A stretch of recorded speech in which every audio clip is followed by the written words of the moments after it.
வருங்கால அரசு பணி அதிகாரிகள் அனைவருக்கும் வணக்கம். ஸோ நம்ம இப்போ பார்க்க போகிறது என்னென்னு சொல்லி பார்த்தீங்கன்னா ரீசனிங். இல்லைங்களா? ரீசனிங் நிறைய பேர் கேட்டுட்ருக்கிறீங்க. சார் எப்படி சார் ரீசனிங் நம்ம கிளியர் பண்ணுறது, எங்களுக்கு கிளாஸ் கொடுங்க சார் அப்படின்னு சொல்லி கேட்டுட்ருக்கிறீங்க. நம்ம மேக்ஸ் ரீசனிங் கிளாஸ் சீக்கிரமாக எடுப்போம். ஆனால் அதுக்கு முன்னாடி உங்களுக்கு ஒரு எக்ஸ்ப்ளனேஷன் கொடுக்கணும்னு நினச்சேன் உங்களுக்கு. ஏன்னா இந்த ஆர்எஸ் அகர்வால் புக்கு உங்களுக்கு ரொம்பவே யூஸ்ஃபுல்லான ஒரு புக்கு, ரொம்பவே ஒரு ஆத்தென்டிகேஷனாக ஒரு புக்கும் கூட. நீங்கள் மற்ற இன்ஸ்டியூட்டில் வாங்கக்கூடிய பிடிஎஃபாக இருக்கட்டும், இல்லை எந்த ஒரு நோட்ஸாக இருந்தாலும் சரி, முழுக்க முழுக்க உங்களுக்கு ஒன்று ஆர்எஸ் அகர்வால் புக்கில் இருக்கக்கூடிய சம்ஸில் ஒரு பாய் சம்மை கொடுத்து அதை ஒரு புக்காக போட்டிருப்பாங்க. அப்படி இல்லாட்டி ப்ரீவியஸ் இயர் கொஷின்ஸ் எடுத்து அதை ஒரு புக்கை தூக்கி போட்டிருப்பாங்க, இல்லாட்டி ஸ்கூல் புக் எடுத்து போட்டிருப்பாங்க. ஆனால் உங்களுக்கு ரொம்பவே ஆத்தென்டிகேஷனான சோர்ஸ்னு சொல்லி பார்த்தீங்கன்னா அது ஆர்எஸ் அகர்வால் புக்கு தான். ஆனால் இதில் இருக்க ஒரு பிரச்சனை இருக்குதுங்க. ஏன்னா நிறைய பேருக்கு ஆர்எஸ் அகர்வால் புக்கை எப்படி யூஸ் பண்ணுறது அப்படின்னு தெரில. ஏன்னா அதில் எக்கச்சக்கமான கொஸ்டின்ஸ் இருக்குது. அதெல்லாம் உட்காந்து போட்டோம்னா வாழ்க்கை ஃபுல்லாக போட்டுக்கிட்டே இருக்கலாம். ஏன்னா அவ்வளோ கொஸ்டின்ஸ் இருக்குது. 1000க்கும் மேற்பட்ட கேள்விகள், ஒவ்வொரு டாப்பிக்லையுமே 1000க்கும் மேற்பட்ட கேள்விகள் உங்களுக்கு குவிஞ்சு கிடக்குது. அதனால் நிறைய பேருக்கு எப்படி என்ன பண்ண தெரிலன்னா, அந்த சம்ஸை இவ்வளோ சம்ஸ் நம்ம போட்டு பார்க்கணுமா அப்படின்னு சொல்லி நமக்கு ஒரு கொஷின் வருது. ஒரு 10 கேள்வி கேட்குறாங்க. நம்ம குரூப் 4ல் 10 கொஷின்ஸ் கேட்குறாங்க ரீசனிங்கில். ஸோ அந்த 10 கொஷினுக்கு நம்ம இவ்வளோ மெனக்கடணுமா அப்படின்னு சொல்லி யோசிக்கிறீங்க. ஸோ நம்ம அவ்வளோ மெனக்கடுறது நல்லது தான். பட் இருந்தாலும் அதுக்கான டைம் பீரியட் நமக்கு இல்லை. அப்படிங்கிறதுனால அதை எப்படி நம்ம ரொம்ப ஈஸியாக கொண்டு போகலாம், இல்லை அந்த ஆர்எஸ் அகர்வால் புக்கை யூஸ் பண்ணி நம்ம எப்படி ரொம்ப ஈஸியாக ஒவ்வொரு டாபிக் வைஸாக எப்படி ஈஸியாக முடிக்கலாம் அப்படிங்கிறதுக்கான ஒரு ஐடியா தான் நான் உங்களுக்கு இப்போ நான் கொடுக்க போகிறேன். ஸோ இந்த ஐடியா உங்களுக்கு ரொம்பவே பயனுள்ள விதத்தில் இருக்கும். இல்லை உங்கள்கிட்ட ஆர்எஸ் அகர்வால் புக்கு இருக்கலாம், நிறைய பேர் அதை பயன்படுத்திக்கிட்டு இருக்கலாம். ஆனால் அதை சரியாக பயன்படுத்த முடியாமல் ரொம்ப நாட்கள் இழுத்துரும். சரியாக நீங்கள் பயன்படுத்தலைன்னு வச்சுக்கோங்களேன், இந்த புக்கே உங்களுக்கு கிட்டத்தட்ட மொத்தம் 3 மாதத்தையுமே கூட தின்றும். ஏன்னா அவ்வளோ கொஷின்ஸ் அந்த ஆர்எஸ் அகர்வால் புக்கில் இருக்குது. ஓகேங்களா? ஸோ அதை நம்ம எப்படி சரியாக பயன்படுத்துறது அப்படிங்கிறதுக்கான ஒரு எக்ஸ்ப்ளனேஷன் தான். ரீசனிங் புக்கை நம்ம எப்படி கரெக்டாக பயன்படுத்துறது, ஓகேங்களா? பார்ப்போம் வாங்க. ஸோ உங்களுக்கு சிலபஸ் ஃபஸ்ட் நான் சொல்லிடுறேன் எந்த மாதிரி இருக்குன்னு சொல்லி பார்ப்போம். முதல்ல குரூப் 4 சிலபஸ் உங்களுக்கு எப்படி கேட்டிருக்கான்னு பாருங்களேன். ஸோ தான் group 4 syllabus 10 questions, logical reasoning, puzzles, dice, அப்புறம் visual reasoning, alpha numerical reasoning, அப்புறம் நம்பர் சீரிஸ். இந்த மாதிரி தான் உங்களுக்கு கொஷின் கேட்குறாங்க. இல்லை இந்த மாதிரி எத்தனை டாபிக் கொடுத்துருக்காங்க உங்களுக்கு? வெறும் ஒரு 7 டாபிக் மட்டும்தான் கொடுத்துருக்காங்கன்ற மாதிரி உங்களுக்கு தோணும். ஆனால் இந்த லாஜிக்கல் ரீசனிங் அப்படிங்கிற ஒரு டாப்பிக்குள்ளேயே உங்களுக்கு கிட்டத்தட்ட 6 டாபிக் கவர் ஆகிடுங்க. ஏன்னா தர்க்க காரணவியல் அப்படின்னு சொல்லுவாங்க தமிழில். கடிகாரம், ஒத்தத்தன்மை, உறவு முறை, திசைகள், நாட்காட்டி, இருக்கை அமைப்பு, இந்த மாதிரி ஒரு 6 டாபிக் கவர் ஆகிடும். அதே மாதிரி இந்த விஷுவல் ரீசனிங் ஒரு டாபிக் இருப்பாருங்க, காட்சி காரணவியல். இதுலேயே கிட்டத்தட்ட உங்களுக்கு கண்ணாடி பிம்பம், தண்ணீர் பிம்பம், அதுக்கப்புறம் அந்த உருவங்கள், எத்தனை வடிவங்கள் இருக்கிறது, இந்த மாதிரி எக்கச்சக்கமான டாபிக்ஸ் இதுலேயுமே உங்களுக்கு கவர் ஆகும். இல்லை சிம்பிளாக அவங்க ஒரு ஹெட்டிங்கை மட்டும் கொடுத்துட்டு போயிட்டாங்க. ஆனால் நிறைய டாபிக்ஸ் அதில் கவர் ஆகுது. ஓகேங்களா? இதெல்லாம் நம்ம ஆர்எஸ் அகர்வாலை எப்படி சரி பண்ணுறது அப்படின்னு சொல்லி பார்ப்போம். வாங்க படிக்கிறது அப்படின்னு சொல்லி பார்ப்போம். பாருங்கள். ஸோ ஆர்எஸ் அகர்வால் புக்கில் உங்களுக்கு எப்படி இருக்குன்னா, ஃபஸ்ட் எடுத்தோடனே உங்களுக்கு எப்படி தொடரை முடிவு செய்தல் சொல்லி கொடுத்துருக்குறாங்க. ஃபஸ்ட்டு டாபிக் இது தான். அதுக்கப்புறம் ஒப்புமை திறனறிதல், அடுத்து வகைப்பாடு, அப்புறம் குறியிடுதல், அப்புறம் இரத்த உறவுகள், அப்புறம் 6வது டாபிக் புதிர்கள், பசில்ஸு, அதுக்கப்புறம் தொடர் குறியீட்டு தரமறிதல், திசை உணர்வு, திசைகள், அப்புறம் வெண் வரைபடம், அகரவரிசை, எழுத்து எண் தொடர்வரிசை, கணித செயல்பாடு, எண்கணித தர்க்க அறிவு, விடுபட்ட உறுப்பை கண்டுபிடிக்கிறது, தகவல் விளக்கம், அப்புறம் தர்க்கவியலில் உங்களுக்கு கழிக்கிறது, அப்புறம் அறிக்கை, அனுமானங்கள் கண்டுபிடிக்கிறது, வாதங்கள் கண்டுபிடிக்கிறது, முடிவுகள் கண்டுபிடிக்கிறது, ஒரு 10லேருந்து விடை கேட்குறாங்க. அப்புறம் தொடர்கள், ஒரு 3-4 படத்தை கொடுத்துட்டு அந்த தொடர்கள்லேருந்து விடுபட்ட உறுப்பை கண்டுபிடிக்க சொல்கிறது, ஒரு படத்தில் பொருத்த சொல்வது, ஒப்புமை திறன் அறிவது, ஓகேங்களா? இந்த மாதிரி என்ன பண்ணியிருக்காங்க உங்களுக்கு வகைப்படுத்துவது, காகிதத்தை அது மடித்தது எந்த மாதிரி மடியும் சொல்லி கேட்குறது, ஓகேங்களா? ஸோ இந்த மாதிரி உங்களுக்கு என்ன பண்ணியிருக்காங்க கொஷின்ஸு இந்த மாதிரி டைப் பண்ணி ஃப்ரேம் பண்ணி கொடுத்துருக்குறாங்க. ஸோ இதில் ஃபஸ்ட்டு டாபிக் பாருங்களேன். எப்படி சார் இதை படிக்கிறது, இதை எப்படி சார் நம்ம ஈஸியாக படிக்கிறது? ஒன்றும் கிடையாது. இதில் இருக்க எல்லா டாப்பிக்கும் படிக்கணுமா அப்படின்னு கேட்டிங்கன்னா, ஆமாம் எல்லா டாப்பிக்கும் படிக்கணும். ஆனால் அதை ஒரு ஸ்ட்ராட்டஜி யூஸ் பண்ணி இதை படிக்கணும். நீங்கள் எந்த மாதிரி சார் மேக்ஸை நம்ம ரீசனிங்கை போட்டு பார்க்குறது அப்படின்னு கேட்டீங்கன்னு வச்சுக்கோங்களேன், ஒரு ஸ்ட்ராட்டஜி யூஸ் பண்ணிங்கன்னா கரெக்டாக அதை நம்ம ஈஸியாகவே கொண்டு போயிடலாம். ஃபஸ்ட்டு தொடர் வரிசை, தொடரை முடிவு செய்தல். இந்த தொடரை முடிவு செய்தல் அப்படிங்கிறதுல சப் டாபிக்ஸ் பார்த்தீங்கன்னா மொத்தம் 4 சப் டாபிக்ஸு. டைப் வகைன்னு கொடுத்துருக்காங்க பாருங்கள். வகை 1, வகை 2, வகை 3, வகை 4. இந்த ஒவ்வொரு டாப்பிக்லையுமே கிட்டத்தட்ட உங்களுக்கு குறைந்தபட்சம் 100 கொஸ்டினாவது கொடுத்துருப்பாங்க. சரி, எப்படி நம்ம சரி பண்ணுறது அப்படின்னு பார்த்தீங்கன்னா, நீங்கள் ஒவ்வொரு டாப்பிக்லையுமே ஒரு 10 சம்மு போட்டு பாருங்கள். 10 சம்மு, அப்புறம் ஒரு 5 பயிற்சி. இல்லை அந்த மாதிரி என்ன பண்ணுங்கள், ஒரு 15 சம் மட்டும் போட்டு பாருங்கள். எண் தொடர் வரிசை டைப் 1 அப்படிங்கிறதுல. அதே மாதிரி வகை 2ங்கிறதுல அகர வரிசையில் என்ன பண்ணுங்கள், ஒரு 5லேருந்து 10 சம் போட்டு பாருங்கள். ஒரு 5 சம்மு பயிற்சி பண்ணி பாருங்கள். அதே மாதிரி எழுத்து எண் தொடர் அப்படிங்கிறதுலையும் என்ன பண்ணுங்கள், ஒரு 10 சம் போட்டு பாருங்கள். 5 சம் பயிற்சியில் போட்டு பாருங்கள். அதுக்கப்புறம் பாருங்களேன், ஒப்புமை திறப்பதியல். சார் இதில் எல்லாமே டாப்பிக்கில் இருக்கா சார்னு கேட்டிங்கன்னா எல்லாமே டாப்பிக்கில் இருக்குங்க. ஏங்களா? பசில்ஸு, டைஸு, லாஜிக்கல் ரீசனிங் எல்லாத்துலேயுமே உங்களுக்கு ஒத்தத்தன்மைன்றது ஒரு டாபிக் வரும்.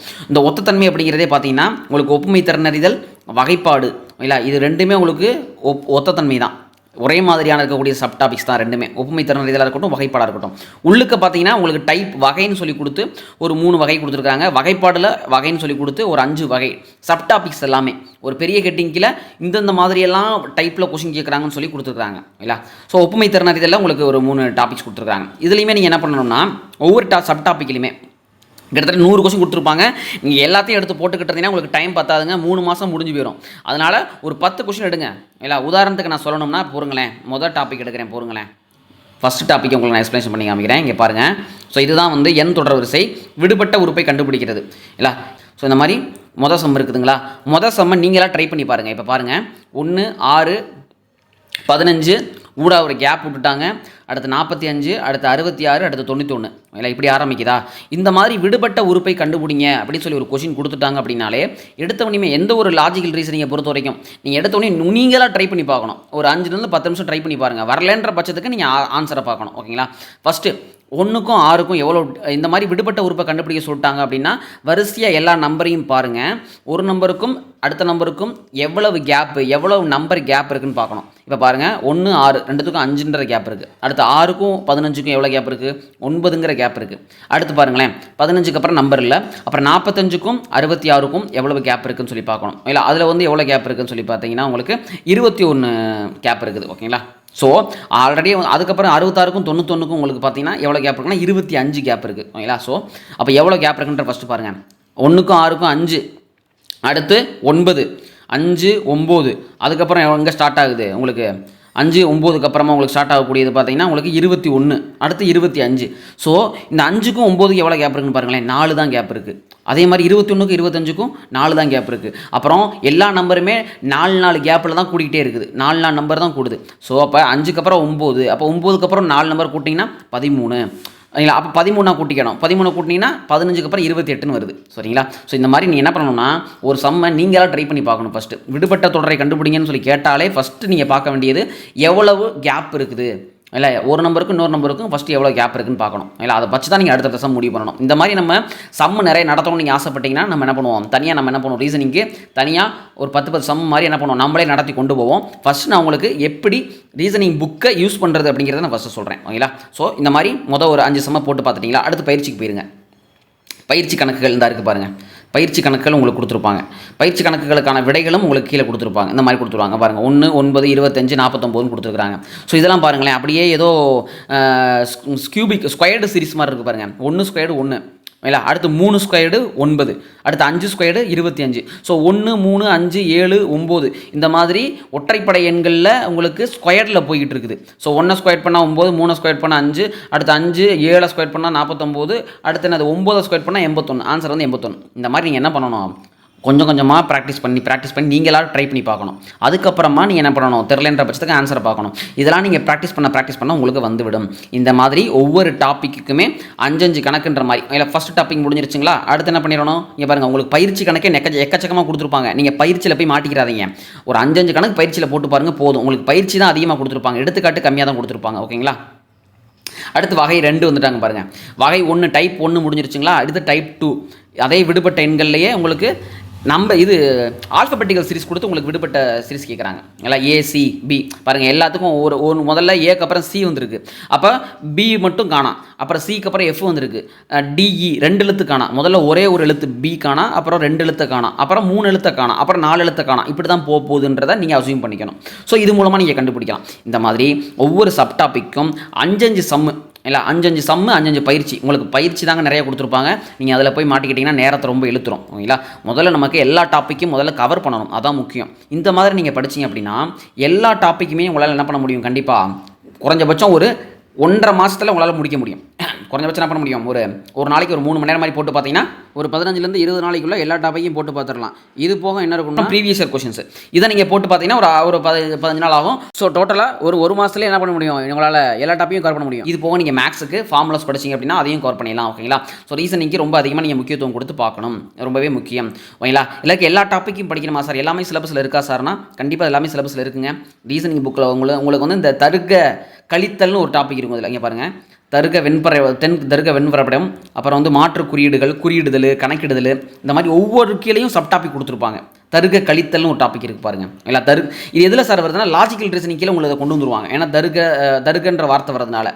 ஸோ அதனால் எல்லா டாப்பிக்குமே நீங்கள் என்ன பண்ணிடுங்க, ஒரு 5 சம் மட்டும் என்ன பண்ணிடுங்க, எப்படி கொண்டு வராங்கன்றதை நீங்கள் பார்த்துக்கங்க. அதே மாதிரி சொற்கள் இல்லாத பகுத்தறிவு தரம்னு சொல்லிட்டு படமாக இது வந்து காட்சி காரணவியல் இல்லை, இது வந்து விசுவல் ரீசனிங். ஸோ இந்த டாபிக் ஃபுல்லாமே உங்களுக்கு விசுவல் ரீசனிங்கில் வந்துடும். இல்லை இது எப்படி நீங்கள் பார்க்கணும், கண்ணாடி பிம்பத்தில் வந்து சைடில் வச்சு பார்ப்பாங்க, தண்ணி பிம்பம்னா கீழே வச்சு பார்ப்பாங்க. இல்லை இந்த மாதிரி என்ன பண்ணலாம், இந்த மாதிரி தான் இந்த புக்கை நீங்கள் பயன்படுத்தணும். இல்லை ஏன்னா நிறைய பேருக்கு இந்த புத்தகத்தை சரியாக பயன்படுத்த தெரியல, அதனால் உங்களுக்கு நான் எக்ஸ்பிளைன் பண்ணுறேன். ஓகேங்களா, இந்த மாதிரி நீங்கள் பயன்படுத்துனீங்கன்னா உங்களால் எளிமையாக என்ன பண்ண முடியும், இந்த புக்கை ரொம்ப ஈஸியாக கவர் பண்ணிட முடியும். எல்லா சமயம் நீங்கள் எடுத்து பார்த்தீங்கன்னா உங்களுக்கு டைம் பத்தாதுங்க. இல்லை டைம் சத்தியமாக பத்தாது. இல்லை எல்லா ரீசனிங் சம்மையும் ஆனால் நீங்கள் வந்து தொற்றுக்கணும். எந்த மாதிரி கொஷின் கேட்குறாங்க அப்படிங்கிறத உங்களுக்கு தெரிஞ்சுக்கணும். ரத்த உறவுகள், புதிர்கள் எல்லாமே உங்களுக்கு சப்டாபிக். நீங்கள் பாருங்கள், புதிர்களில் மட்டுமே உங்களுக்கு 7 சப்டாபிக் இருக்குது.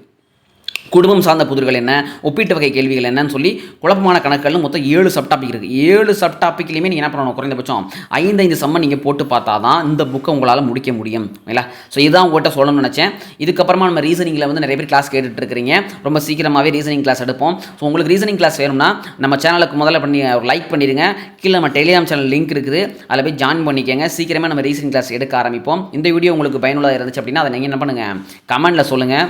ஒரு தேங்க்யூ சார் மட்டும் தட்டி விடுங்க, போதுமானது. ஒரு லைக்கை தட்டி விடுங்க. பிகினராக இருந்தீங்கன்னா நம்ம சேனலை நீங்கள் சப்ஸ்கிரைப் பண்ணிக்கோங்க. இல்லை நெக்ஸ்ட் நம்ம வீடியோ பார்க்கலாம். தேங்க்யூ.